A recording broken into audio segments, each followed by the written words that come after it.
चुनाव से पहले सियासी मैदान में अब एक नया मोड़ आ चुका है। अब तक जातिगत समीकरणों और गठबंधन की बात हो रही थी, लेकिन अचानक से चुनावी हवा में भोजपुरी सितारों का तड़का लग गया है।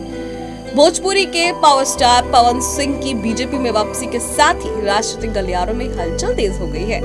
बीजेपी ने जिस वक्त पवन सिंह को अपने खेमे में वापस लाने का ऐलान किया, उसे एक बड़ा मास्टर स्ट्रोक माना जा रहा है। पवन सिंह सिर्फ भोजपुरी फिल्मों के सुपरस्टार नहीं, बल्कि युवाओं में खासा प्रभाव भी रखते हैं। खासकर पूर्वांचल और बिहार के पश्चिमी इलाकों में उनकी लोकप्रियता चुनावी रैलियों का रंग तक बदल सकती है।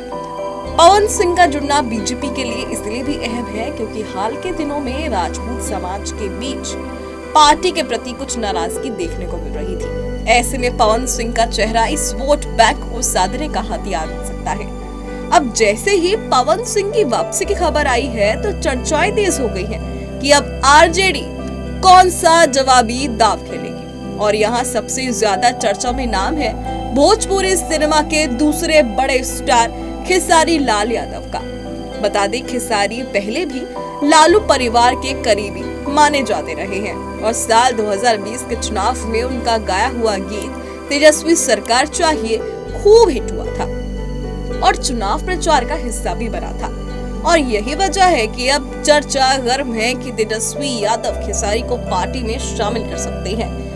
राजनीतिक एक्सपर्ट्स की माने तो ये महज फिल्मी चेहरों की लड़ाई नहीं है, बल्कि एक गहरे जातीय समीकरण का हिस्सा भी है।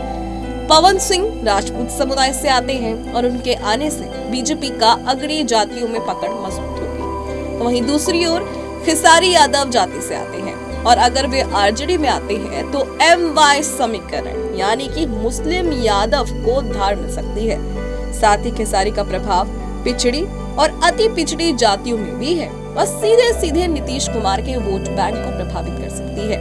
हालांकि खेसारी लाल यादव के आरजेडी में शामिल होने की अटकलों के बीच अब उनकी पत्नी चंदा देवी का नाम भी उभर कर सामने आ रहा है। कहा जा रहा है कि उन्हें आरजेडी टिकट दे सकती है।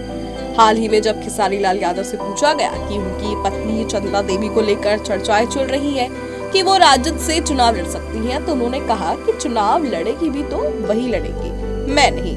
उन्होंने इस संभावना को सीधे तौर पर नकारा भी नहीं है। अब उनके इस बयान ने चर्चाओं को और हवा दे दी है। हालांकि बिहार की राजनीति पहले ही जातीय खांचे और परिवारवाद के इर्द गिर्द घूमती रही है, लेकिन इस बार भोजपुरी सिनेमा के दो दिग्गज स्टार पवन सिंह और खेसारी लाल यादव मैदान में उतर सकते हैं और ये मुकाबला न सिर्फ सियासी दलों के लिए वोट जुटाने का जरिया होगा, बल्कि ये देखना भी दिलचस्प होगा कि क्या सिनेमा का स्टारडम राजनीति में भी उतना ही असर दिखा पाएगा।